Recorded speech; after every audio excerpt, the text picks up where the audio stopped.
À 6h15, nous ouvrons le kiosque d'Europe 1, Maxime. Le kiosque, je vous salue bien bas. Émilie Bonneau pour les régions, Jean-Philippe Ballas pour la presse internationale, Axel de Tarlet pour la une de l'Écho et Eva Rock qui regarde la télé pour nous. Bonjour à vous quatre. Bonjour Maxime. Et on commence comme chaque jour avec vos quotidiens nationaux et visiblement ce matin vos journaux commencent à se lasser de la Grèce. Oui, il reste encore quelques titres en une, mais ils sont presque cachés. Non, les Échos et l'Opinion regardent plutôt vers Shanghai où la bourse a perdu un tiers de sa valeur en un mois. Le krach chinois fait trembler toute l'Asie, racontent les Échos. Krach chinois, la vraie menace, voilà ce que dit l'Opinion. Le Figaro est finalement le seul quotidien à consacrer son titre principal à la Grèce. La droite met la pression sur Hollande, note le quotidien. Et dans une interview au journal, François Fillon reproche au président de la République de mettre en péril les négociations. Le Figaro qui s'inquiète aussi pour nos médecins. Vous connaissez l'expression « les cordonniers sont les plus mal chaussés ». Yes. Eh bien, les médecins se protègent très mal. Ils se vaccinent de moins en moins contre la grippe saisonnière, par exemple, et ils vont souvent travailler alors qu'ils sont eux-mêmes malades. Ils disent vouloir être là à tout prix pour leurs patients. La vulnérabilité du médecin est un tabou, note un membre du Conseil de l'Ordre. Le mythe du praticien dernier sur le pont est écrit dans l'histoire de notre profession. Au temps des grandes épidémies comme la peste, ils continuent à soigner les gens, quel que soit leur état. Et puis, une énigme dans ce kiosque. Énigme élucidée, c'est ce que nous apprend le Parisien. Pourquoi certaines roses sentent bon et pas les autres ? Eh bien, ce sont des chercheurs français qui viennent de trouver la réponse, cocorico. Et c'est un gène qui est responsable. Un gène qui déclenche la synthèse de molécules appelées monoterpènes. Oui, j'étale ma science. Les roses parfumées en possèdent. Les autres, souvent les variétés destinées à former des bouquets, n'en ont pas. C'est ce qu'explique le journal. Ce gène existe aussi dans la menthe. Et alors, est-ce que vous savez, combien il existe de variétés de roses ? Des centaines. 500. Ah, plus 500. que ça. Moi, j'aurais dit au moins 2000. 3000. Ne me remerciez pas pour cette info cruciale et fondamentale. On se couchera moins bête qu'on s'est levé. Mais oui. Pas tout de suite. À la une des régions, Émilie Bonneau, qu'est-ce qui fait la une de la presse régionale ce matin ? Les bouches d'incendie vandalisées la semaine dernière, c'est dans la Voie du Nord. 30 millions de litres au caniveau. C'est la consommation d'une ville de 200 000 habitants en une journée. En une de l'Est éclair, la sécurité renforcée autour du dépôt de munitions à côté de Troyes, le plus grand de France, suite donc au vol de détonateurs à Miramas. Et puis le TGV se rapproche dans la montagne. Le Premier ministre confirme le lancement des études préalables à l'enquête d'utilité publique pour la ligne Paris-Clermont-Lyon. L'histoire du jour, elle est à lire dans l'Est républicain. Des parents dans les Vosges accusés à tort de maltraitance. Leur fille souffrait en réalité d'une maladie rare. Oui, ils viennent de vivre 3 années de cauchemar. Leur fille, Luna, née en octobre 2011. L'année suivante, ils découvrent qu'elle est malade, comme sa mère d'ailleurs, atteinte d'une pathologie rare qui entraîne des gonflements de différentes parties du corps, avec parfois des colorations rouges de la peau, ce qui peut donner l'impression qu'il s'agit d'échymose. Rapidement, le bébé n'arrive plus à téter, il somnole, les parents vont donc à l'hôpital, ils expliquent sa maladie, mais les médecins signalent un cas de maltraitance à la justice. L'enfant présente en fait à ce moment-là un bleu sur la moitié du visage. Tous les deux se retrouvent en garde à vue, ils sont mis ensuite en examen, personne ne les croit, leur bébé est placé.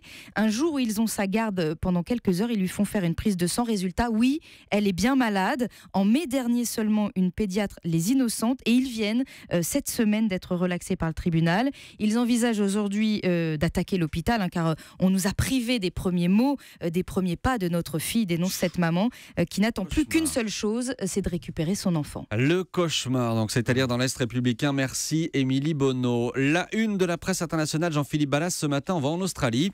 Avec cet échange surréaliste et assez potache, il faut le dire, entre un fugitif et la police de l'État de Victoria. Oui, une police qui a sa page Facebook et qui l'alimente régulièrement avec des informations, notamment des avis de recherche et des appels à témoins. Ce qu'elle fait, il y a quelques jours, pour une affaire de trafic de drogue. Elle publie la photo d'un homme en fuite. Il s'appelle Daniel Damon, il a 25 ans.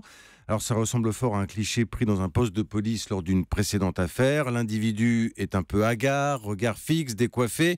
Il n'est pas franchement à son avantage. On vous a mis la photo sur le compte Twitter. Donc pas franchement à son avantage. Et d'ailleurs, il va le faire savoir. 20 minutes après la publication de l'avis de recherche, Daniel Damon va narguer la police australienne en laissant un commentaire sur la page Facebook. Je cite: Pouvez-vous utiliser une meilleure photo? Celle-ci est horrible. C'est le Air Alson notamment qui raconte l'histoire en Australie. Et comment a réagi la police? Ils ont beaucoup d'humour, manifestement, les policiers de l'État de Victoria, puisqu'ils vont répondre à leur tour aux fugitifs, toujours sur la même page Facebook. Bonjour Daniel, merci de vous rendre au commissariat le plus proche. Nous pourrons prendre une nouvelle photo. Voilà. Alors on ne sait pas encore à l'heure qu'il est si Daniel Damon a l'intention d'accepter l'offre alléchante des autorités australiennes. C'est tentant. Les policiers en tout cas affirment de leur côté que l'enquête avance et qu'ils ont une piste. Ils ont une piste. Vous nous raconterez la suite.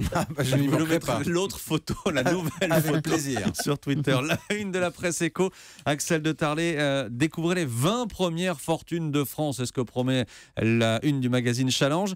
J'ai une question, Axel. Comment Patrick Drahi a-t-il pu se retrouver catapulté dans le top 10 des plus grandes fortunes? Oui, alors c'est vrai, parce que Patrick Drahi, il était Il inconnu il y a dépense, quelques années. Mais oui. Il dépense, et boum, c'est le plus riche. Enfin, pas le plus riche, enfin, effectivement, il arrive à la 6e place dans ce classement des plus riches de France. En fait, ça tient à la câble, SFR, Oui. etc. Voilà. Faut rappeler qui il est quand même. Oui. L'Express et Libération. Ça tient à la façon de calculer les fortunes. Comment fait-on? On prend la valeur de votre entreprise, donc en l'occurrence la sienne s'appelle Altis, elle vaut 30 milliards d'euros. Et comme il détient 57% de cette entreprise, je vous laisse faire le calcul. Automatiquement. Ça fait 17 milliards d'euros. Et voilà. Et avec 17 milliards d'euros, vous êtes 6e plus grosse fortune de France. C'est exactement la même chose pour les autres. Ensuite, la 5e plus grande fortune de France, c'est Serge Dassault, qui détient la moitié de Dassault Aviation. Alors, il y a d'autres entreprises dans la galaxie Dassault. Il y a aussi des logiciels, etc. 4e, Gérard Mullier, la famille Auchan, Oui. de Nord, etc. Ensuite, c'est la famille Hermès, c'est Axel Dumas, qui possède toujours 63% de Hermès. Axel Dumas, c'est pas passé loin. Voilà. C'est dommage. C'est pas moi. Second, l'indétrônable Liliane Bettencourt, qui possède 33% de L'Oréal. L'Oréal, ça vaut près de 100 milliards, donc ça fait qu'elle a 33 milliards. 31 milliards. Voilà, vous n'êtes pas Elle loin. n'est pas première. Et le premier est, et non, the winner is always the same, toujours le même, Bernard Arnault, LVMH. Il possède 40% de LVMH, donc ça fait 35 milliards d'euros de valeur. Mais Voilà. Arnaud, Bettencourt, Dassault, c'est toujours les mêmes, quoi. Alors ça, c'est la grande critique qu'on peut faire dans ce classement. C'est vrai que la moitié de ces grandes fortunes étaient déjà là il y a 15 ans. Ça manque de 109, et c'est ce que dit l'éditorial de Challenge. Donnez-nous de l'argent. Non, ça manque d'entrepreneurs. Il n'y a que 40% de ces grandes fortunes qui sont des entrepreneurs, alors qu'aux États-Unis, ça va être 70%. Si vous voulez, il y a des fortunes qui jaillissent comme ça. S'il faut se dévouer, Axel, moi je veux bien entrer dans le classement. Enfin, s'il y a que ça pour vous faire Voilà, plaisir. mais il n'y a pas assez de Je Xavier m'associe avec Niel, vous. vous voyez, qui partit de rien, bâtissent Ouais. une fortune et arrive de leur vivant dans le top 10. Il est 10e quand même, Xavier Niel. Alors néanmoins, on peut quand même affirmer qu'on a des héritiers développeurs, parce qu'on ne peut pas dire que Dassault, il n'a rien fait. Je veux dire, le fils de Marcel, Serge Dassault, c'est lui qui a fait le Falcon, c'est lui qui a fait Dassault Systèmes. On peut pas dire que Pinault, il n'a rien fait. On peut pas dire que Vincent Bolloré, il n'a rien fait. Son groupe faisait du papier à cigarette. Vous avez vu aujourd'hui l'empire que c'est. Voilà. Donc c'est une façon de se. On va faire mentir le fameux dicton, je termine, qui est Allez-y. le grand-père a créé la société, le fils l'a développée, Et le petit-fils. l'a ruiné. Voilà, c'est ça. Mais non. non, parce qu'ils Là, sont ça ne toujours marche là. pas. Là, ça ne marche pas. Merci Axel de Tarlet.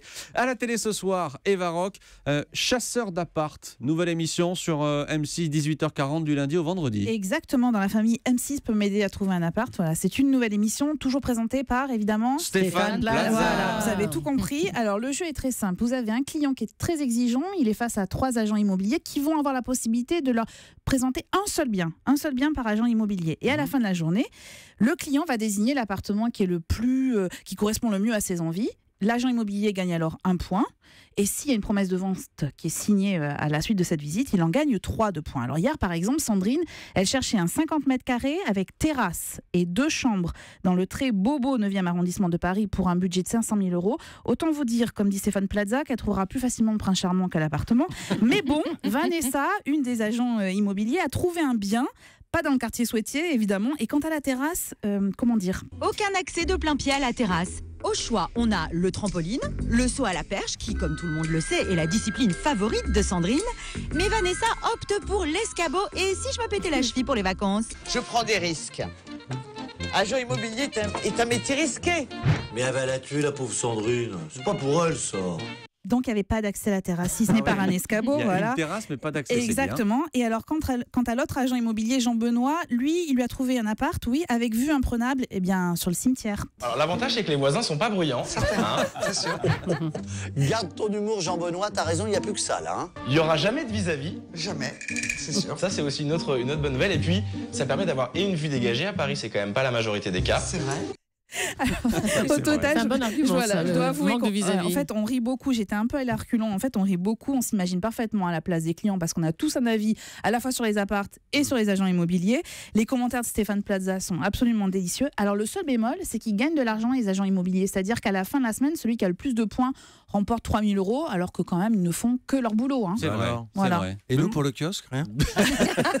Écoutez, on va y réfléchir. Laissez-moi 2 secondes, on se retrouve demain et j'y réfléchis entre-temps. Merci à vous 4, c'était le kiosque sur Europe 1.